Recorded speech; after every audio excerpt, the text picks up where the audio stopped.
Shalom Bapak Ibu Saudara sekalian, senang sekali kita ada bersama dengan Bapak Ibu Saudara sekalian di pagi hari ini. Tentunya setiap kita hari-hari ini sedang mengalami kasih kebaikan kemurahan Tuhan. Tentunya di musim-musim Lebaran ini dan di momen-momen Paskah seperti ini, kita terus mengingat akan karya salib. Kita terus meremakan dan terus mengalami kuasa salib setiap hari di tengah-tengah kita bersama keluarga kita dan komunitas kita. Hari ini kita kembali boleh sedikit merenungkan bagaimana Tuhan menjadi serupa dengan manusia. Supaya setiap kita boleh menjadi serupa dengan Kristus. Hari ini kita belajar bagaimana Yesus memberikan keteladanan yang luar biasa, yaitu mengambil rupa seorang hamba. Sebagai Allah yang mulia, sebagai Tuhan yang maha besar, pencipta langit dan bumi, ia merendahkan dirinya untuk sama seperti ciptaannya manusia. Sebagai ciptaannya manusia, ia merendahkan dirinya menjadi seorang hamba yang begitu hina. Dan sebagai seorang hamba, ia memberikan dan mengabdikan seluruhnya hidupnya untuk boleh mentaati kehendak Bapa, menjadi terkutuk, menjadi manusia yang menjalani Golgota yang tergantung antara langit dan bumi. Supaya dirinya boleh turun ke tempat yang paling rendah di dalam alam maut dan membawa kemenangan di dalam kebangkitannya. Sehingga setiap kita memiliki iman percaya bahwa setelah kita hidup, kita akan mengalami kematian. Namun kita mengalami kebangkitan seperti Kristus bangkit. Kita mengalami kenaikan ke surga di dalam hidup kekal, di mana Yesus berada, di situ kita berada. Itu satu promise, itu satu janji, itu satu rancangan rencana Tuhan yang mulia yang sudah disediakannya bagi kita. Wow, ini adalah rancangan Tuhan. Ini desainnya Allah, ini masterpiece-nya Tuhan yang begitu mulia sudah dinyatakan kepada setiap kita yang percaya kepadanya. Untuk itu kita bersyukur. Tidak ada satu agama dan ajaran pun yang begitu lengkapnya memberikan satu garansi jaminan seperti yang diberikan oleh Yesus. Yesus satu-satunya yang datang dari surga, yang kembali menunjukkan jalan kepada kita kembali ke surga. Yesus satu-satunya yang ketika dia mengatakan dia mengasihi bukan cuma dengan kata-kata tetapi tindakan kasihnya. Ia datang untuk menyatakan kasihnya. Ia memberikan contoh dan keteladanan. Ia memberikan bagaimana supaya kita dapat meneladani hidupnya dan bagaimana kita boleh mengalami kebangkitan. Karena di mana aku berada, kamu berada. Karena kita adalah tubuh Kristus, Kristus adalah kepala kita. Kristus bangkit, kita pun akan mengalami kebangkitan. Jadi kita semakin yakin dan percaya akan adanya kebangkitan. Kita semakin yakin dan percaya semua janji, semua firman itu nyata adanya. Bahwa itu benar terjadi dan pasti terjadi. Kalau Yesus berkata dan dia tidak menepati, jangan-jangan firman yang kita baca itu nggak sepenuhnya benar. Jangan-jangan ada yang tidak akan terjadi. Tetapi karena Yesus bangkit, maka semuanya benar. Karena Yesus naik ke surga, kita pun akan naik ke surga. Karena Tuhan Yesus menyediakan tempat di sebelah kanan Bapa di surga. Di sana kita berada, itu destiny kita, itu tujuan kita, itu panggilan dalam kita. Katakan haleluya, katakan bersyukurlah, katakan amin. Saya mau lihat ya, teman-teman boleh tulis di room chat, amin, yes, boleh juga jempol ya, kasih emoticon. Iya, puji Tuhan, setiap kita menerima janji, promises dari Tuhan, menerima setiap rancangan-rencananya yang mulia, bersyukur selalu. Maka itu Bapak Ibu Saudara sekalian, kita akan melihat bagaimana keteladanan Yesus mengambil rupa seorang hamba seperti apa yang dilakukan. Kita akan mulai membaca dari Lukas 17 ayat 7 sampai 10. Yesus memberikan keteladanan seorang hamba kepada kita dengan dia memberikan sebuah contoh di dalam Lukas 17 kita akan baca. Siapa, ya boleh baca sama-sama, tapi jangan nyalain mic ya, supaya suaranya tidak terpecah. 1, 2, 3. Siapa di antara kamu yang mempunyai seorang hamba yang membajak atau menggembalakan ternak baginya, akan berkata kepada hamba itu setelah ia pulang dari ladang, mari segera makan. Bukankah sebaliknya? Ia akan berkata kepada hamba itu, sediakanlah makananku, ikatlah pinggangmu, dan layanilah aku sampai selesai aku makan dan minum. Dan sesudah itu, engkau boleh makan dan minum. Adakah ia berterima kasih kepada hamba itu karena hamba itu telah melakukan apa yang ditugaskannya kepadanya? Demikian jugalah kamu. Apabila kamu telah melakukan segala sesuatu yang ditugaskan kepadamu, hendaklah kamu berkata, kami adalah hamba-hamba yang tidak berguna dan kami hanya melakukan apa yang kami harus lakukan. Nah, Bapak Ibu Saudara sekalian, kita melihat Tuhan Yesus memberikan contoh dan keteladanan. Bagaimana ia sendiri datang ke dunia, merendahkan diri. Bahkan dia mencuci kakinya sebagai budak yang sudah tua. Ini pekerjaan budak tua, bukan budak aja, tapi budak tua yang sudah tidak kuat lagi.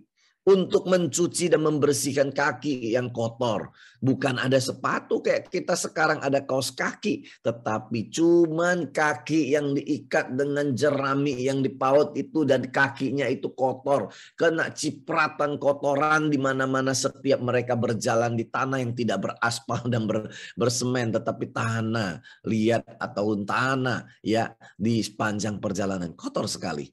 Tetapi Yesus membersihkan satu persatu setiap murid-muridnya. Demikian Tuhan Yesus memberikan keteladanan untuk merendahkan diri dan menjadi seorang hamba. Karena itu, karena keselamatan itu tidak ada di dalam siapapun selain dalam Kristus. Yesus Kristuslah yang telah memberikan keselamatan karena anugerah. Anugerah pemberian total dari Tuhan. Gak ada karena usaha kita. Semua pemberian Tuhan. Maka itu kita perlu bersyukur. Nah, hari ini kita mau melihat dari keteladanan Kristus di dalam sikapnya mengambil seorang hamba. Kita demikian juga kita. Seorang yang ditebus. Bukan karena usaha kita. Kita nggak bisa berbangga. Bukan karena perbuatan kita. Bukan karena kebaikan kita. Bukan karena kehebatan kita. Tetapi pemberian total daripada Tuhan. Dia lakukan segalanya bagi kita. Untuk apa?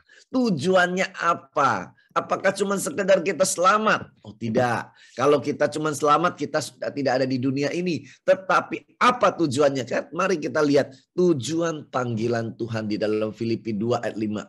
Hendaklah kamu dalam hidupmu bersama menaruh pikiran dan perasaan yang terdapat juga dalam Kristus Yesus. Inilah Tuhan menghendaki. Apa kehendaknya? Hendaknya kita hidup bersama. Nah, Tuhan mau kita hidup di dalam komunitas, di dalam kompak, di dalam korandeo. Jangan menyendiri, jangan meninggalkan komunitas. Dengan apa? Dengan menaruh pikiran, perasaan yang terdapat di dalam Kristus Yesus.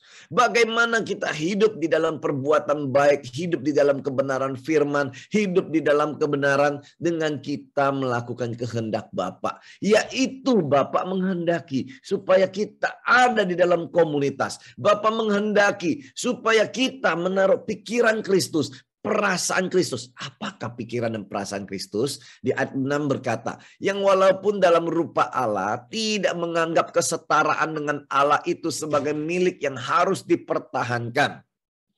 Melainkan telah mengosongkan dirinya sendiri dan mengambil rupa seorang hamba dan menjadi sama dengan manusia. Dan dalam keadaan sebagai manusia, ia telah merendahkan dirinya dan taat sampai mati. Bahkan sampai mati di kayu salib.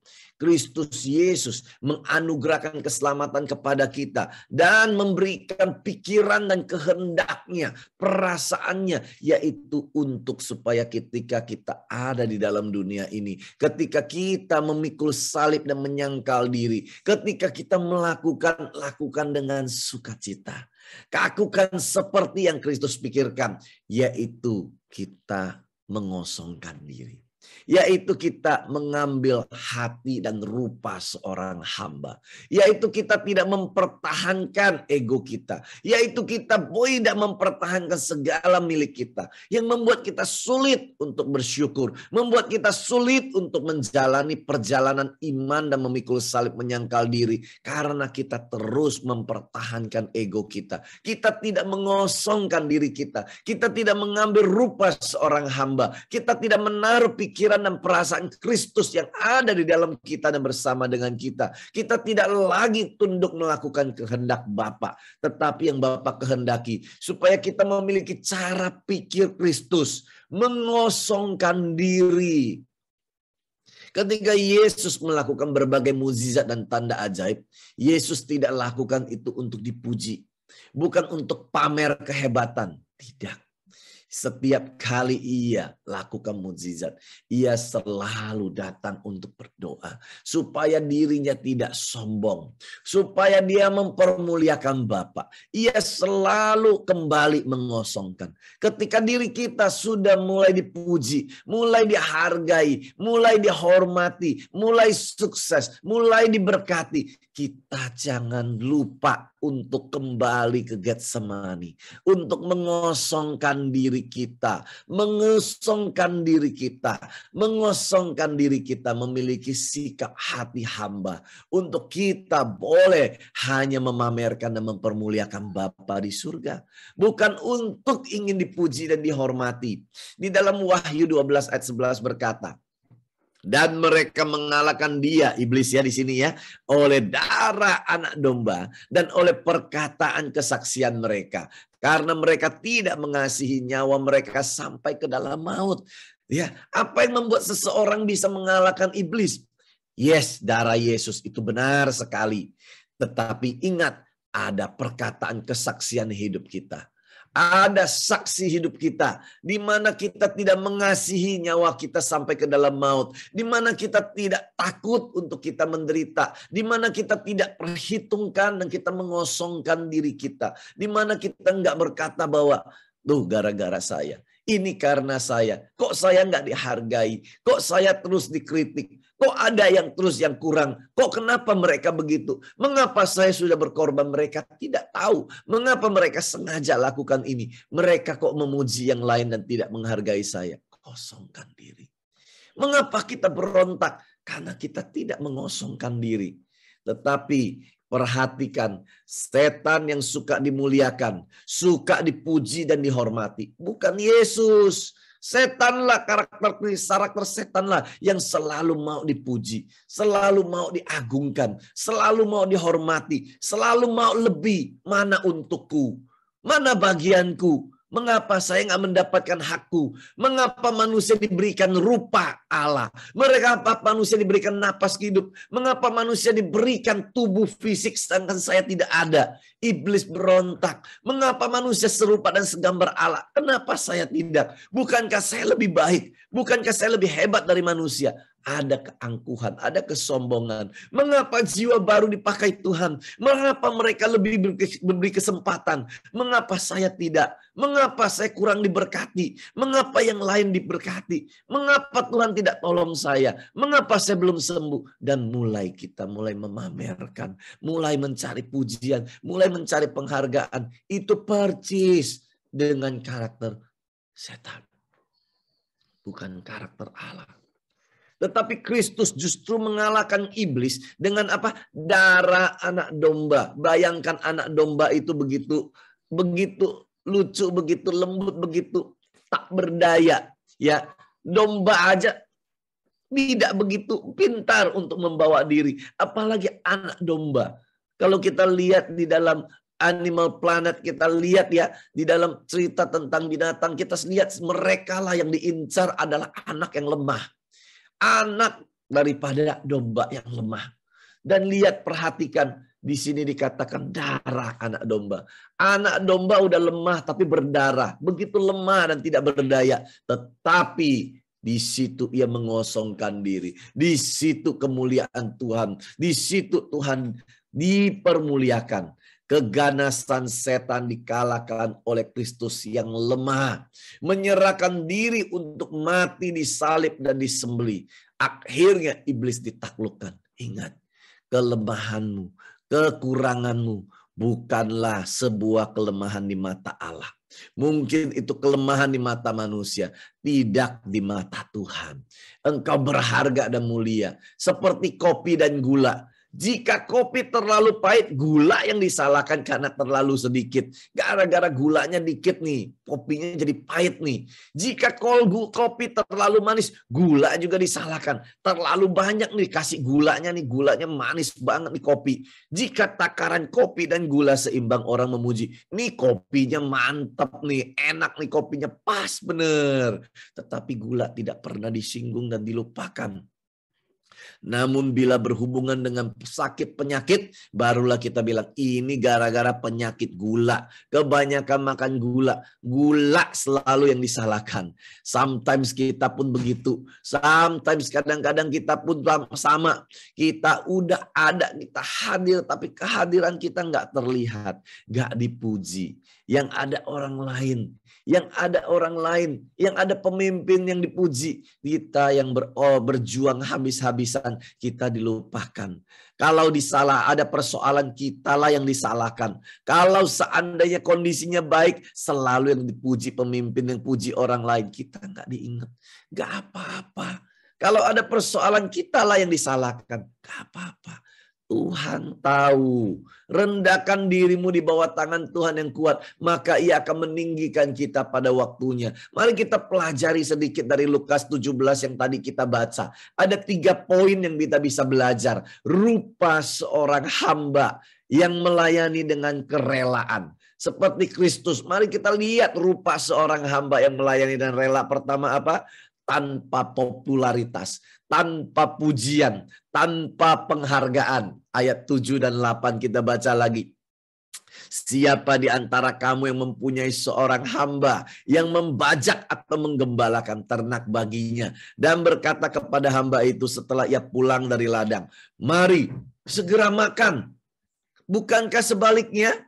Ia akan berkata kepada hamba itu, sediakanlah makananku, ikatlah pinggangmu, layanilah aku sampai selesai aku makan dan minum. Dan sesudah itu engkau boleh makan dan minum.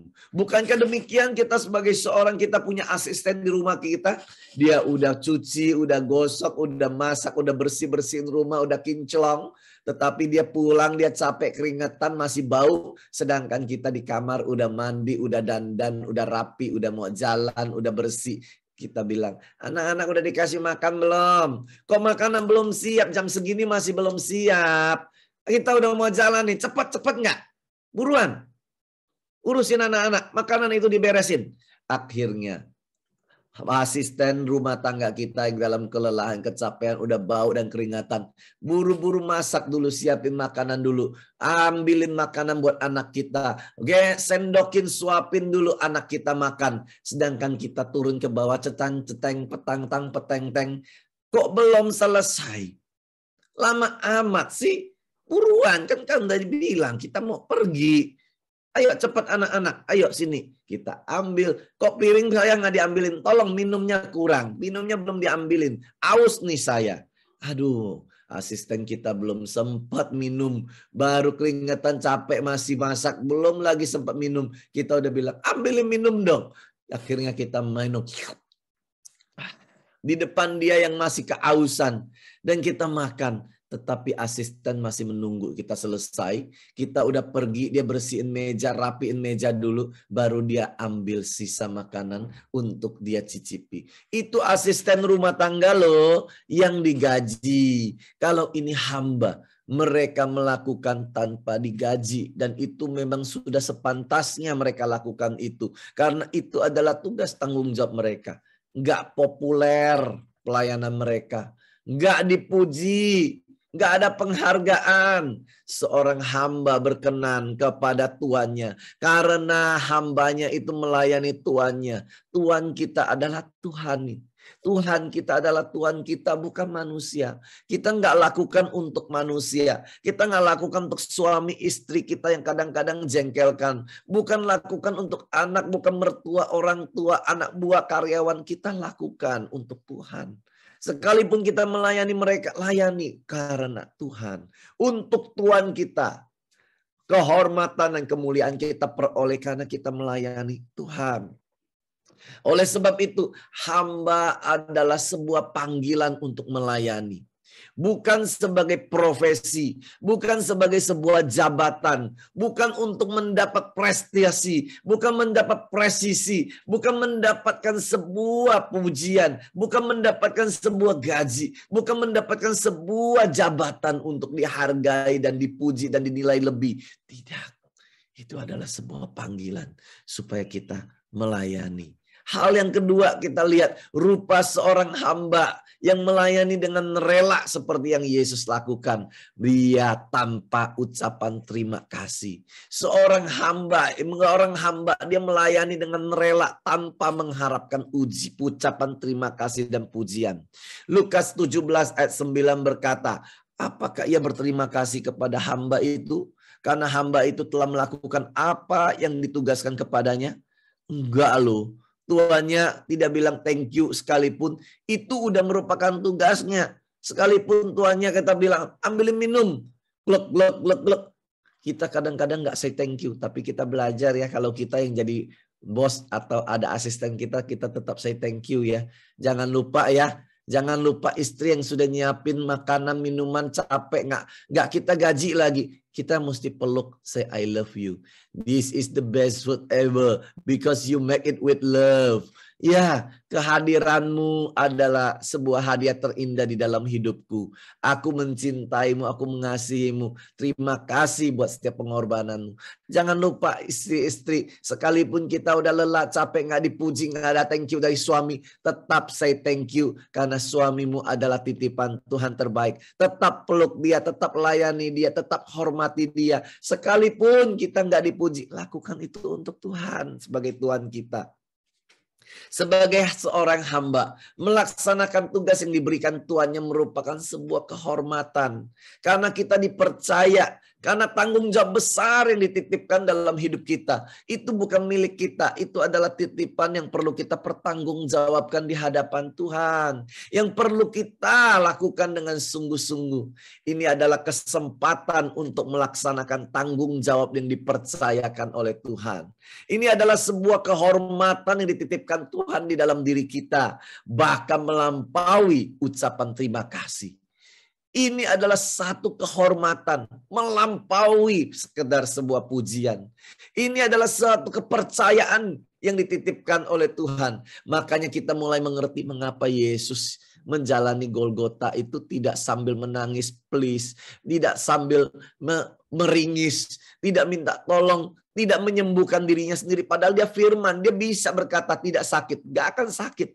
Tapi dia rela memberikan dirinya untuk memikul kesakitan bagi kita. Saya mengerti mengapa Yesus menerima sekalipun dia dicaci maki. Karena memang dia tahu tujuan hidup dia bukan untuk menerima pujian. Bukan untuk popularitas. Tapi untuk melakukan kehendak Bapa adalah sebuah kehormatan. Dan yang ketiga dan yang terakhir. Rupa seorang hamba melayani dengan rela tanpa beroleh hak. Tanpa hak beroleh imbalan. Aduh Tuhanku. Di ayat ke-10 firman Tuhan katakan, demikian jugalah kamu apabila kamu. Nah ini perintah Tuhan dan ini pernyataan Tuhan buat kita. Demikian jugalah kamu apabila kamu telah melakukan segala sesuatu yang ditugaskan kepadamu. Hendaklah kamu berkata, kami adalah hamba-hamba yang tidak berguna. Kami hanya melakukan apa yang kami harus lakukan. Kami memang harus lakukan. Memang kami tidak dihargai gak apa-apa. Memang kami sudah dibayar lunas. Kami seharusnya mati di api neraka. Kalau kami saat ini tidak dibakar di dalam api kekal tapi beroleh hidup kekal. Kami sudah dibayar lunas dari awal hidup kami di dalam dunia ini. Sudah diberikan segala yang terbaik. Sudah dibayar di muka. Bukan Tuhan berhutang sama kita. Enggak. Justru Tuhan sudah bayar lunas di muka. Kalau iblis menjanjikan di akhir dari perjalanan dunia ini akan diberikan. Tetapi janji bohong gombal. Kalau Yesus kasih duluan, pakai dulu. Handphonenya nih pakai function, all function I give it to you. All wifi I give it to you. All access I give it to you. Use it. Udah dikasih tuntas lunas di awal. Tapi Tuhan mau kita menjadi seorang hamba. Kita milik Tuhan. Hargai apa yang sudah Tuhan berikan bagi kita. Seorang hamba harus memiliki kerendahan hati. Air urapan mengalir ke tempat yang rendah. Kesadaran bahwa dirinya tidak berguna tanpa tuannya. Kita nggak ada artinya kalau tanpa penebusan Kristus. Sadar nggak sih? Itu yang membuat diri kita bisa memanifestasikan kerendahan hati dengan sukacita. Itu yang membuat kita bisa melayani tanpa bersungut-sungut. Itu yang membuat diri kita tahu diri bahwa kita ini tebusan. Kita ini seharusnya mati. Udah dikasih hidup, tahu dirilah. Bersyukurlah. Udah dikasih makan, bersyukurlah. Istilahnya demikian. Oleh karena itu sebagai hamba Tuhan, sudah sepantasnya kita sadar akan status kita. Dan melayani dengan sukacita di dalam kerendahan hati. Inilah yang kita punya. Sebab kamu telah dibeli dan harganya telah lunas dibayar. Karena itu muliakanlah Allah dengan tubuhmu. 1 Korintus 6 ayat 20. Sudah dibayar dan dibeli lunas. Bukan tidak. Bukan Tuhan berutang sama kita. Enggak. 1 Korintus 7:23. Kamu telah dibeli dan harganya telah lunas dibayar. Oh, karena itu janganlah kamu menjadi hamba manusia. Mari menghambakan diri kita. Tahu diri. Hamba Kristus, hamba Tuhan. Bukan hamba dunia, bukan hamba dosa. Kita adalah milik Tuhan. Kitalah hamba Tuhan. Kita melayani bukan untuk mendapat penghargaan dari manusia, melainkan sebagai ungkapan rasa syukur atas anugerah Tuhan. Terima kasih Tuhan Yesus, Kau baik bagi kami semua. Karena itu iman keteladanan Yesus, yaitu mengambil rupa seorang hamba. Seperti keset, keset itu ada tempat yang paling rendah. Kita menggesekkan dan membersihkan kotoran. Kita membersihkan tanpa ada yang bilang thank you ya keset. Nggak ada. Tetapi kesetlah yang say thank you. Kesetlah yang selalu say thank you. Sekalipun kita sudah gesekkan kotoran kepada dia. Dia selalu rela. Bukan menjadi seorang yang rendah hati. Tetapi jongkok. Jongkoknya di atas puncak munas. Jangan. Tetapi biarlah kita menjadi keset. Yang ada ditaruh di tempat yang paling rendah. Sehingga tidak mudah jatuh. Karena tidak ada tempat buat jatuh lagi. Karena memanglah sedemikian kita dipanggil. Untuk menjadi seorang rupa, seorang hamba. Dan bersyukurlah oleh karena itu. Nah, hari ini kita belajar sebagai seorang hamba. Mari kita pejamkan mata. Dan kita boleh merenungkan bagaimana menjadi besar di mata Bapa. Dengan kita mengambil rupa seorang hamba. Kita melayani bukan untuk mendapatkan penghargaan. Kita tidak melayani untuk dipuji oleh manusia. Melainkan sebagai ungkapan rasa syukur atas pengorbanan Kristus bagi hidup kita. Ku tak membawa apapun juga. Di saat ku datang ke dunia, ku tinggal semua. Pada akhirnya, di saat ku kembali ke surga, inilah yang ku punya. Hati sebagai hamba yang mau taat dan setia padamu Bapa, kemanapun ku bawa. Hati yang menyembah dalam roh dan kebenaran sampai selamanya.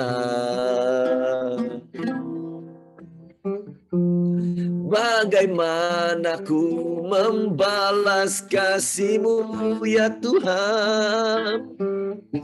Segala yang ku punya itu milik-Mu dan semua milik-Mu.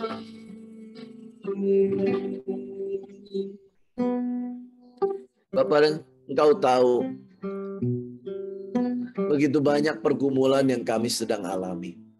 Saya pun mengalami kondisi yang serupa. Setelah saya melakukan segala pengorbanan, uang, harta, waktu, dana, pagi, siang, sore, malam, tengah malam, subuh, tetapi tidak dihargai. Bahkan dipermalukan di depan banyak orang. Bahkan saya dicerca dan dikatakan tidak melakukan apapun aja selama ini. Sakit hati, sakit pikiran, tertuduh, kesal dan marah kepada pemimpin. Tetapi ketika saya menjadi tenang dan berdoa, saya katakan kepada istri perasaan hatiku. Istriku katakan, kamu selalu lakukan segala yang terbaik untuk para pemimpin, untuk orang-orang, tetapi kamu tidak memusingkan dirimu dan keluargamu. Kamu seringkali mengorbankan dirimu dan mengorbankan keluargamu. Tetapi apakah itu kehendak Tuhan? Apakah yang kau lakukan untuk menyenangkan Tuhan atau menyenangkan pemimpin? Cobalah kamu tenang dan berdoa. Saat saya mendengarkan pesan profetis yang disampaikan Tuhan melalui istri saya sadar saya mencoba menyenangkan pemimpin. 9 kali saya dipuji, saya nggak mengingat. Sekali saya dikritik, saya jadinya terluka.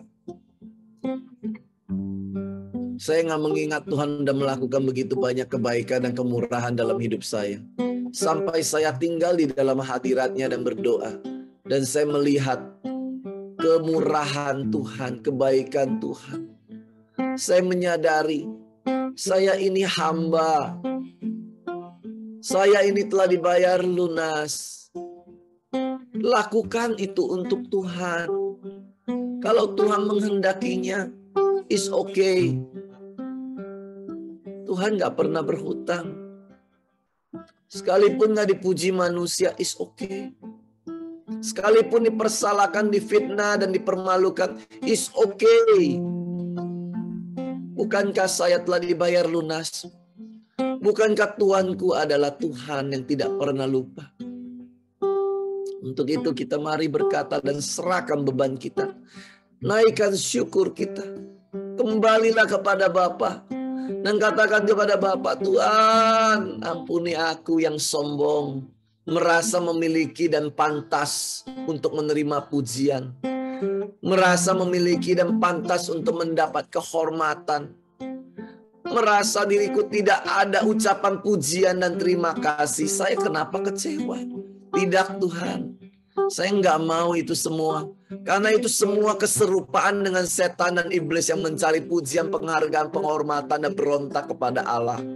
Saya nggak mau. Tetapi saya mau serupa dengan Kristus yang mengambil serupa seorang hamba. Dia mengambil sebagai itu sebuah tujuan destiny hidup dia melakukan kehendak Bapa. Inilah yang kupunya, hati sebagai hamba yang mau taat dan setia padamu Bapa. Kemanapun ku bawa, hati yang menyembah dalam roh dan kebenaran sampai selamanya. Dalam roh dan kebenaran, dalam roh dan kebenaran, dalam roh dan kebenaran sampai selamanya.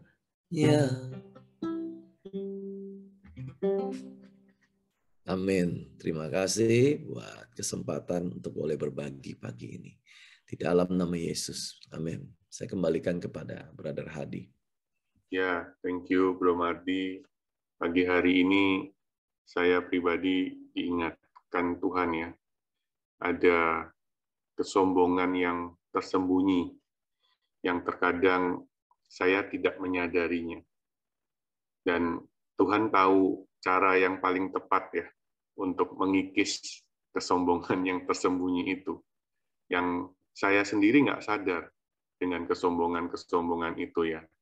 Tapi Tuhan tahu ya cara yang paling tepat ya, cara yang paling tepat untuk menghancurkan ya kesombongan itu ya, lewat kritikan, lewat kejadian-kejadian di dalam hidup saya yang saya nggak suka ya, yang berbenturan dengan ego saya.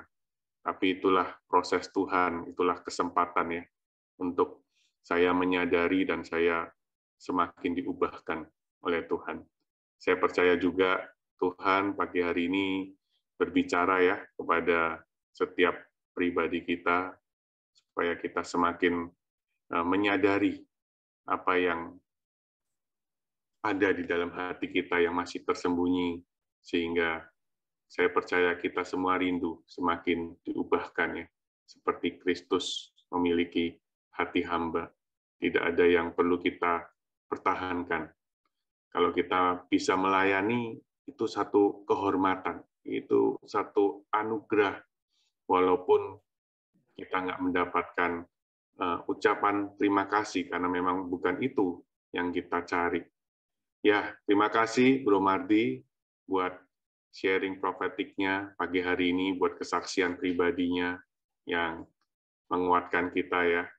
Jangan patah semangat teman-teman, tetap antusias. Amin. Karena kita melayani Tuhan yang telah menebus kita. Amin. Kita melayani karena kita sudah menerima begitu banyak kebaikan dan kemurahan Tuhan di dalam hidup kita. Kalau kita masih bisa melayani, itu satu kehormatan, itu satu ucapan syukur kita kepada Tuhan. Tuhan Yesus memberkati Bro Mardi dan Sistria dan anak-anak. Tuhan berkati. Tuhan berkati. Terima kasih. Ya.